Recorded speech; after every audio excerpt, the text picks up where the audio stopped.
Assalamualaikum warahmatullahi wabarakatuh. Apa kabar sobat sekalian, jumpa lagi di channel Ramadan ini. Kali ini kita akan membahas berita hangat dan masih yang diperbincangkan, yaitu dari Rocky Gerung yang menyebut Jokowi cuma pikirkan dua hal ya, IKN sebagai legasi dan cari presiden pengganti untuk menyelamatkannya. Nah, ini menarik ya, terutama jelang masa akhir Presiden Joko Widodo yang saat ini ya sangat sibuk sekali untuk mempersiapkan penggantinya yang kita tidak pernah melihat itu dilakukan oleh presiden sebelumnya ya, baik itu Presiden SBY, Megawati ya, yang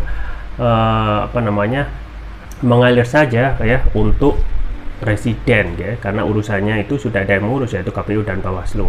Ini sesuai dilansir oleh konten Jatim. Langsung saja kita baca dan kita ulas ya. Konten Jatim Jakarta. Pengamat politik dan akademisi Rocky Gerung secara terang-terangan menyebut Presiden Joko Widodo atau Jokowi hanya memikirkan dua hal menjelang habis masa jabatannya. Pertama, menjadikan ibu kota negara IKN Nusantara sebagai legasinya, serta kedua, mencari presiden pengganti untuk menyelamatkannya. Yang dipikirkan Pak Jokowi cuma dua. Pertama, IKN itu harus dijadikan legasi dia. Kedua, pengganti beliau harus menyelamatkan dia, dan dua-duanya nggak mungkin dia penuhi, ujar Rocky Gerung dari kanal Forum News Network dikutip konten Jatim pada Senin. Hal ini menyoroti terkait kasakusuk sinyal dukungan Jokowi terhadap perjodohan Prabowo Subianto Ganjar Pranowo di Pilpres 2024. Kasakusuk soal pencapresan tersebut dinilai jadi bukti bahwa Jokowi tengah berupaya menyiapkan sosok presiden pengganti yang direstuinya. Terkait perjodohan tersebut, Rocky menilainya sebagai hal yang konyol. Menurutnya duet Prabowo dan Ganjar bakal sulit diterima oleh PDIP, partai yang menaungi Ganjar. Lebih lanjut, mantan dosen Universitas Indonesia itu mengaku heran dengan Jokowi yang masih kerap memberikan sinyal-sinyal dukungan soal pencapresan.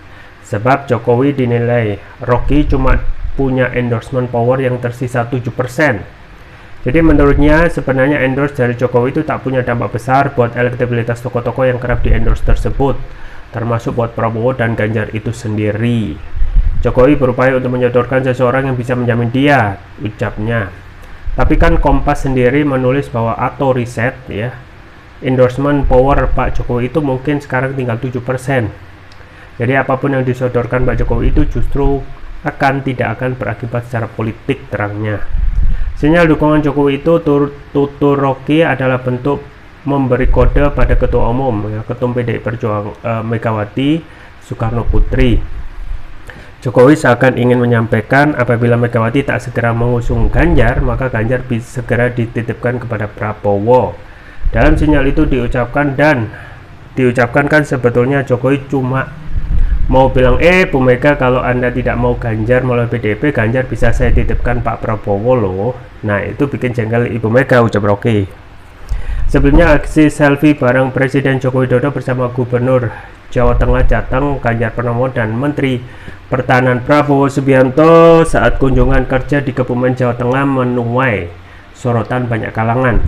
Foto itu dianggap sebagai sinyal dukungan Presiden Jokowi untuk dua tokoh nasional itu melenggang sebagai capres-cawapres di Pilpres 2024. Pengamat politik SMRC Saidiman Ahmad mengatakan ada peluang besar Jokowi memberi dukungan untuk dua tokoh. Hal itu karena keduanya berada di lingkungan politik yang sama dengan Ganjar Pranowo dan Prabowo Subianto. Ya, itu ya sobat sekalian terkait dengan konstelasi terakhir ya, politik Presiden Jokowi jelang masa akhir pemerintahannya ya, kurang lebih 2 tahun, dan sekarang praktis akan memasuki masa seperti lemdak atau bebek lumpuh. Jadi istilah politik yang biasa digunakan di luar ya tentang kondisi ya lemdak, bebek lumpuh, ketika pemerintahan itu sudah tidak mempunyai power sama sekali ya, dan orang-orang di sekitar istana itu sudah beranjak untuk bersiap-siap menyiapkan masa depan ya masing-masing, partainya masing-masing. Dan kalau di internal kita istilahnya biasanya itu keluar dengan istilah kapal karam ya, itu yang biasa beberapa waktu lalu ya disematkan kepada Presiden SBY memasuki kondisi ketika pemerintahnya sedang akan segera berakhir dan berganti dengan presiden setelahnya. Dan ini penting ya ketika saat ini konstelasi sedikit sangat-sangat berbeda gitu ya di antara kebiasaan yang dilakukan oleh presiden jelang masa akhir pemerintahannya ya, dimana hal ketika sudah akan selesai menjabat ya, biasanya presiden itu yang mereka lakukan adalah ya hal yang biasa sebagai seorang politisi ya. Kalau benar-benar selesai dari politik ya, maka mereka akan menjadi negarawan.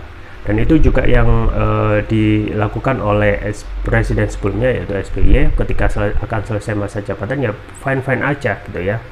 Tidak ada manuver yang sangat di luar dari kewenangannya, yaitu sampai mengendorse siapa penggantinya, siapa presiden setelahnya gitu ya. Nah ini memang sangat berbahaya karena meskipun saat ini apa yang disampaikan oleh Kompas bahwasanya posisi kekuatan ya endorsement power Jokowi itu tersisa 7%, bukan tidak mungkin ya dengan adanya endorse dari istana itu akan menggerakkan ya seluruh ya sumber daya yang ada di istana untuk memenangkan endorse yang dijadikan preferensi oleh presiden ya. Dan ini akan menggerakkan financial resource ya, state apparatus dan lain sebagainya. Maka saat ini ya jelang masa akhir pemerintahan Presiden Jokowi, seluruh yang saat ini ya akan berlaga ya di luar partai koalisi tentu saja mengharapkan dukungan dari ya istana gitu ya. Tetapi apakah benar apa yang disampaikan oleh Kompas ya endorsement power Jokowi itu tinggal 7% atau masih bisa digerakkan menjadi lebih ya, mengingat saat ini segala hal bisa terjadi termasuk juga untuk menggerakkan state apparatus dan untuk memenangkan apa yang jadi preferensi dari istana. Nah saat ini apa yang disampaikan oleh Roky Gerung ya menjadi hal yang bisa kita analisis ya, bahwasanya memang kepentingan yang paling besar ya selain untuk mengendorse presiden pengganti ya, ada hal yang tentu saja ya itu semuanya karena ada beberapa kepentingan ya. Yang pertama tentu saja ada proyek prestisius yaitu IKN yang nilainya fantastis dan itu akan menjadi feeder ya bagi oligarki gitu ya. Jadi nilai yang fantastis ya, kontraknya luar biasa dan berlangsung lama, tentu saja tidak hanya sebagai legacy peninggalan yang akan diingat, tetapi diharapkan gitu ya proyek fantastis ini yang sudah direncanakan jauh-jauh hari bahkan sebelum pandemi bisa dijalankan atau dilanjutkan ya dengan presiden pilihan dari istana ya.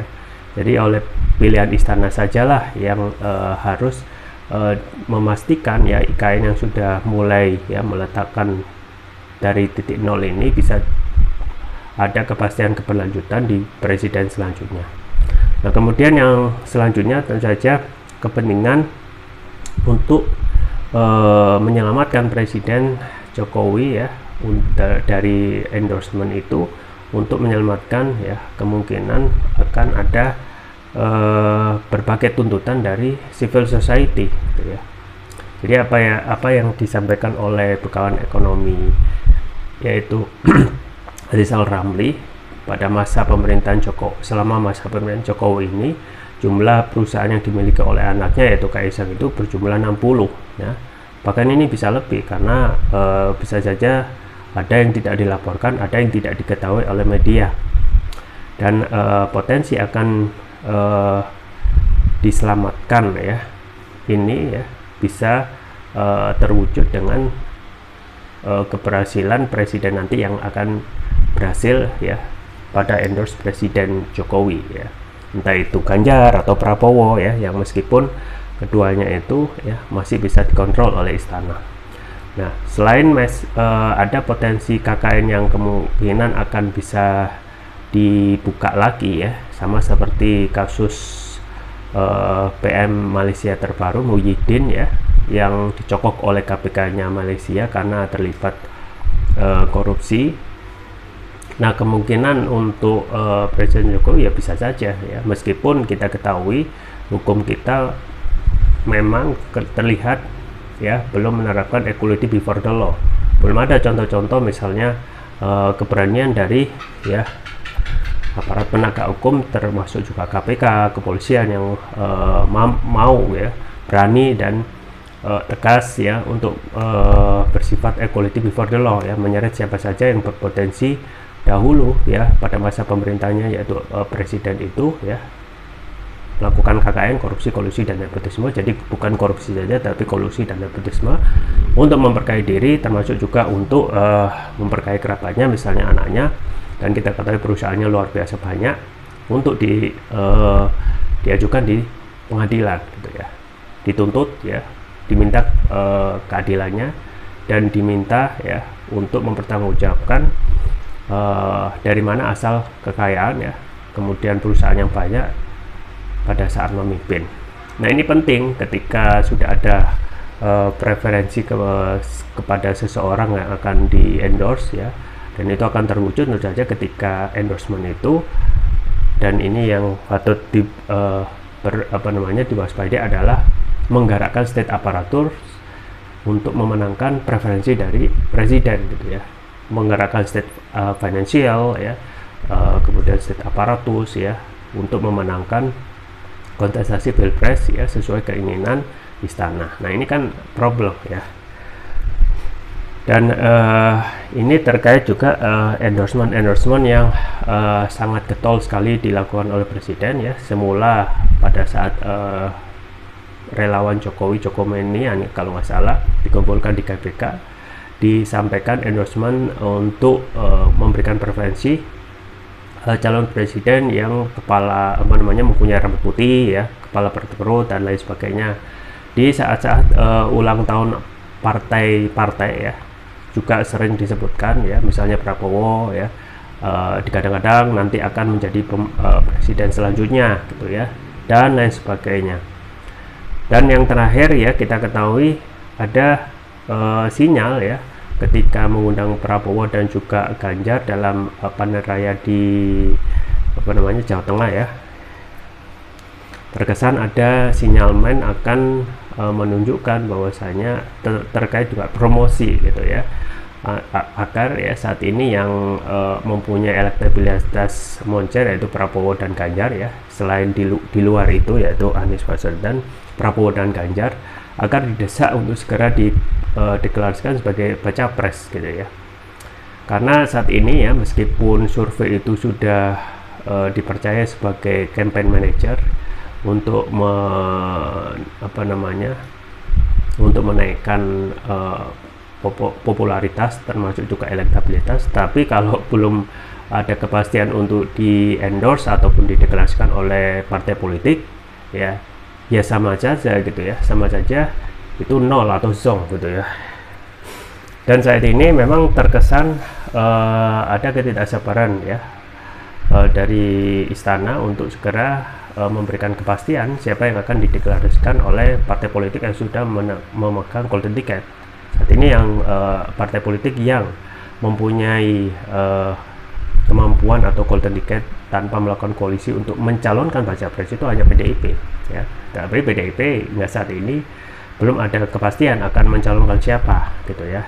Di satu sisi ya, kalau kita melihat akan Ganjar yang mempunyai preferensi elektabilitas yang lebih moncer ya, tetapi kita ketahui Teguh Umar ya, dalam hal ini tentu saja ketua umumnya Megawati masih berpikir-pikir tentang loyalitas Ganjar gitu ya, apakah akan bisa mengakomodasi ya, loyal kepada Teguh Umar atau ketua umumnya Megawati atau kepada kepentingan Presiden Jokowi ya. Hingga saat ini ya, meskipun dipaksakan Puan Maharani yang juga kadang-kadang salah satu ya satu-satunya yang terah Soekarno yang ingin dimajukan, ya, tidak kunjung moncer ya elektabilitasnya. Makanya kedepannya masih akan menjadi tanya-tanya ya, termasuk juga menjadi desakan politik ya untuk Ketua Umum PDIP yaitu Megawati untuk apa yang di endorse oleh Jokowi ya, Prabowo Ganjar ini bisa ya sebagai alternatif ya, kalau ya terkesan ya message yang akan disampaikan kalau Ganjar tidak kunjung dideklarasikan maka akan dititipkan dengan Prabowo ya. Jadi isu duet mau Prabowo Ganjar ini sebenarnya juga masih mengandung berbagai macam pertanyaan. Apakah Ganjar itu ya yang saat ini elektabilitasnya lebih moncer dari Prabowo mau dijadikan bacawa pres ya, ataukah nanti memaksakan ya Prabowo jadi bacawa pres gitu ya. Kan semuanya ya pasti menginginkan baca pres ya, tinggal seberapa besar kekuatan, seberapa besar desakan itu untuk mendesak ketua umumnya yaitu Megawati Soekarno Putri agar segera menentukan sikap ya untuk siapa yang akan dideklarasikan, apakah Ganjar ya ataupun koalisi dengan KIR ya, koalisi Indonesia Raya dengan menduetkan Prabowo dengan Puan ya. Jadi masih utak-atik meskipun sudah ada endorsement, tapi ini sudah menjadi sinyal ya politik ya di waktu pendaftaran baca pres itu yang semakin dekat. Itu saja yang bisa saya sampaikan, semoga bermanfaat. Jangan lupa like, share, dan subscribe. Sampai jumpa lagi. Wassalamualaikum warahmatullahi wabarakatuh.